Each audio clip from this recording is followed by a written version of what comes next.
NFL Week 3 is almost here. That means I've started setting my lineups, and you should too here.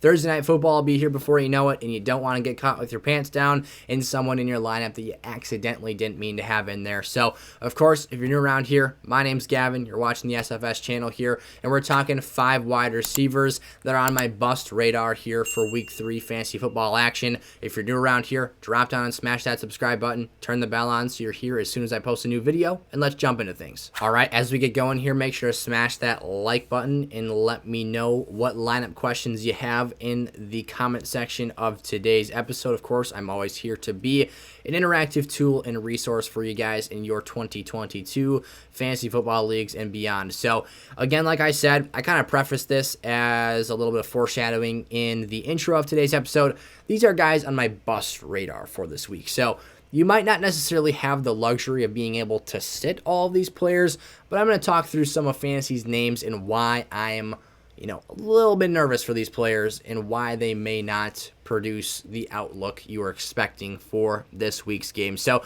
of course, quickly, I need to dive in and recap my Week 2 picks. We were 3 of 5, which was a pretty steady occurrence for us last week. It was a pretty tough week in terms of, my expectations for myself here. Our misses were Amari Cooper, who ended up just barbecuing the Jets secondary after Sauce Gardner got injured. He was actually doing some nice things before that point in time, but after he went out, he just went to town and absolutely ate those guys up in the back end, but he's kind of a boomer or bust, inconsistent play. That's how things go. And then Allen Robinson was our other pick for last week that ended up, I won't even call it a boom, but he had a really respectable game. I was kind of leading the Allen Robinson charge last week in terms of saying, hey, I'm not trusting in my lineup this week. It's not an Allen Robinson problem. It's a Rams coaching schematic problem, a Matthew Stafford just looking at him problem.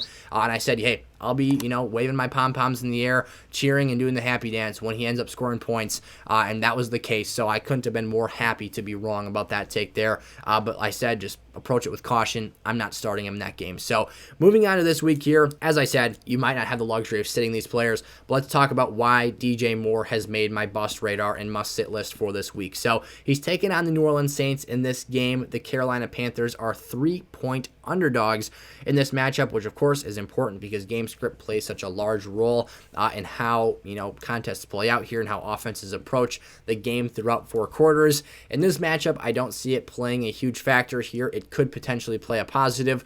I expect the Panthers to lose this game. I expect them to be trailing late and having to throw the football. But the main concern that I have here, there's 2 of them.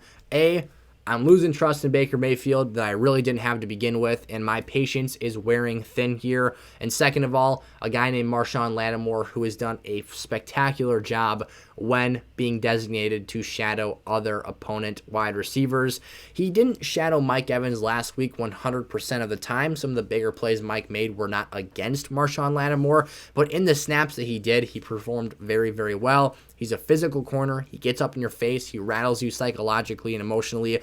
And I think that DJ Moore, for being a guy who, when I charted this out, was really disappointing to see. He's only had 6 targets each of the first 2 games. And when I just did, whipped out the old phone calculator here, did some quick math, 6 times 17 being the amount of games the Panthers will play this year, paces him out for 102 targets this year, which ain't cutting it for our expectations for DJ Moore this season, who had a $162 last year. So you're talking about a regression of 60 targets potentially if this pace continues. So he needs more work and more opportunities that we're not seeing him get right now. That is a problem. The second problem, again, of course, it's Baker Mayfield. It's just a fact that, he hasn't delivered the way I expected him to. My thought was, you take Sam Darnold, you move to Baker Mayfield. You transition the amount of targets and looks DJ Moore got, but you improve the target accuracy and catchability of those passes by 15, 20%, not in terms of the success rate of converting those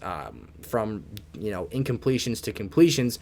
I'm simply talking about just like, if you've got a window to throw in here and Sam Darnold's hitting the edges or going outside the box every time, maybe Baker Mayfield's chart kind of plots those dots somewhere scattered around, a little bit closer to the center there. It's just not happening. So basically, when the volume's not there, when the targets are, maybe a little bit better, but again, you're seeing that significant drop-off in his opportunities per game, that's a problem. This is a matchup I expect to be tough. I've got DJ Moore on the bust radar for this week. Terry McLaurin, if you're not trending up on Darius Slay after watching this last week's games, you must not have watched Monday Night Football. I traditionally don't like to get too worked up about opposing cornerback play, especially for guys that don't always shadow 100% of the time, and that's something that, I don't really want to be focused on for these two players, especially being guys the caliber of talent that McLaurin and DJ Moore are here. But holy cow, did Darius Slay do a phenomenal job on Justin Jefferson. 6 grabs, 48 yards. That was all after having 184 yards week 1 against the Packers. 5 plays of 20 yards or more. He totally changed the face of what Justin Jefferson's start to the season expected to be there. Now, I don't know if the Eagles will respect McLaurin enough to designate that type of coverage towards him. I still believe Terry is the most talented and most physically gifted wideout on this team. I love Jahan Dotson. I love Curtis Samuel. But this is a crowded wide receiver room. And if you're telling me Terry McLaurin, who has finished dead last of the 3 starters between Curtis Samuel and Jahan Dotson, and of course himself, Terry McLaurin, in targets each of the first 2 games, that's risky for me. I'm a little bit concerned about that. Now, you've got a guy in Carson Wentz who will jack the ball up there and hopefully give him a shot to make a play downfield. Again, I'm always rooting for these players' success, even when I have them on the must-sit list here. So what he does have going for him, again, extreme talent, vertical field stretching ability. He could catch a 75-yard touchdown and completely be worth starting in your lineup here. Washington is also a 7-point underdog here, which by expectation, of course, if you watched Monday night's game, they're expected to blow this team out, which means they'll be passing late, trying to catch up late. But as we saw for Justin Jefferson, garbage time didn't matter. Now, Carson Wentz seems to be playing better football right now than primetime Kirk Cousins, so I'll give him the benefit of the doubt on that. But those are my thoughts on McLaurin here for this week. DK Metcalf, this is an extremely high bust risk every single week he steps on the field. They are, the Atlanta Falcons are 1-point favorites in this matchup against the Seattle Seahawks. I apologize, my stomach just really rumbled here. I am hungry for dinner, so I apologize if you guys heard that. So DK Metcalf here is a player that I just do not trust, and I've had him on the bust list here for 2 consecutive weeks. This is a guy that is insanely talented, insanely athletic, can make all the plays in the world. Actually got kind of the short end of the stick last week. He could have had a respectable flex level floor game last week. I believe it was a 49-yard reception. I was watching it on Red Zone, of course, just, because that's how I consume the majority of my contests until I go back and watch them and try and check out some additional film. But he goes up and just absolutely mosses the defensive back, rips the ball over the top of his head, and it was like, DK should have handed him his pacifier mouth guard here and been like, yeah, that's right, I'm your daddy now. So, bad joke. But DK basically is a physically imposing monster, but has no reliable quarterback play on a consistent basis week over week. Now, the Falcons secondary, I don't think is nearly as terrible as we give them a lack of credit for, if that makes sense. You've got a Seattle Seahawks team here that has good offensive playmakers, but they do have a guy like AJ Terrell who really struggled week 1. Of course, he couldn't hold Allen Robinson or Cooper Kupp's jockstrap last week, but this is a very solid player. He had a very, very great 2021 campaign, so I don't want to give him a bad rap for starting this season off in 2 tough matchups poorly, but I also don't think he shadows. So it's going to come down to touchdown production, like it does in basically every game this year for Metcalf. So if he's not getting that target volume, it's going to be hard to rely on him here. 6 targets in week 1, 7 targets in week 2, respectively. Again, AJ Terrell is a respectable corner. I think he'll stick to his side of the field, though. Not expecting a shadow in that matchup. And the Atlanta run defense, I did want to talk about this as well, has been very underrated to start this year. It's not like they're just totally walling guys, but they haven't allowed super efficient play from running backs to start this season. So if Seattle's ground game is struggling, they're going to struggle to sustain drives, and that's a problem for Metcalf as well, who needs as many opportunities in the volume department as he can possibly get here. So I'm staying away from DK this week. That troubling stat is 5.14 yards per catch in week 1 and 8.75 yards per catch in week 2. Those are very underwhelming numbers for a guy who predicates his fantasy success on ceiling play and efficiency. Moving along here to Brandon Aiyuk taking on the Denver Broncos this week. I've got him as a sit in this game for one simple reason, and I'm not going to take too much time with Aiyuk here, but he is now someone that I consider to be a secondary flex option, someone that I'm not necessarily looking at as a high ceiling flex 1 play, being a guy that if you have multiple flex positions in your league, may be able able to make an appearance in your starting lineup, but I do not like him or his outlook nearly as much with Jimmy Garoppolo as I do with Trey Lance. The thought behind Trey Lance, of course, was more downfield shots, more opportunities in the explosive deep passing game. With Jimmy G here, it's going to be a lot more short, at, near, or behind the line of scrimmage type passes. Aiyuk's capable of making plays in that role. We saw him do well with that in his rookie season in 2020 when Deebo Samuel was injured.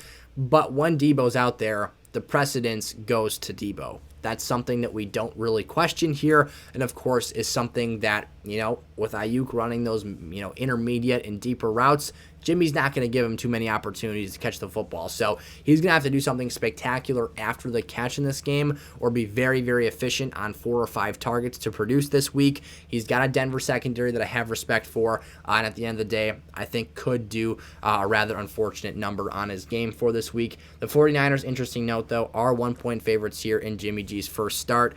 And Elijah Moore is the last player on the list here, taking on the Cincinnati Bengals.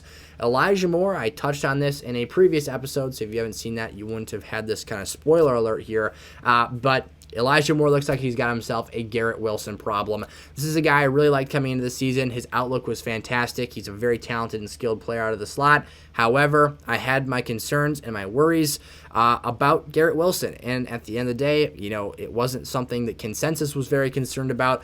But Garrett Wilson is a dude. He is a dog. He is an absolute phenom of a route runner, and he is a very, very refined football player and a fantastic athlete as well. And we've seen Joe Flacco here defer from Elijah Moore in back-to-back games in favor of Garrett Wilson. I went back and looked at the numbers here and compared them in each game. Garrett Wilson has out-targeted Elijah Moore. 22 targets on the season for Wilson, 11 targets per game, 14 came, and Garrett Wilson's really coming out party, over 100 yards on 8 catches and 2 reception touchdowns against the Cleveland Browns in week 2, whereas Elijah Moore has been sitting down here and hasn't caught more than 5 passes in a game. He caught 5 passes one week and 3 passes another. So disappointing stuff. He did have a touchdown called back in week 1, but that volume isn't there, which makes him a bit of an unreliable and undependable play here. And the Bengals do have a very, very solid slot cornerback in Mike Hilton, unless I'm totally just blanking and he's not in town anymore. So it's less of a matchup thing to begin with and more so an issue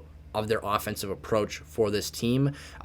More someone I'm concerned about for going forward here until Zach Wilson or maybe we'll see a Mike White spotting. That would be fun. But until there's a quarterback change and we see a different dynamic of the preferred passing targets in this offense, when Flacco's under center, the Garrett Wilson show has begun, and that's something that we should just get used to here. So those are 5 wide receivers on the bust list for this week. Of course, if you have to start one of them, ask me about your situation in the comment section below. All questions are welcome, and I hope you guys have a great week. I will continue seeing you in new episodes through the rest of the week, though, so make sure to stay tuned for that. Of course, turn that bell on, like I said in the beginning of the video, and make sure you are ready to check out some more Sizzle Fantasy Sports here for Week 3 Fantasy Football. I will see you in a future episode. Peace out.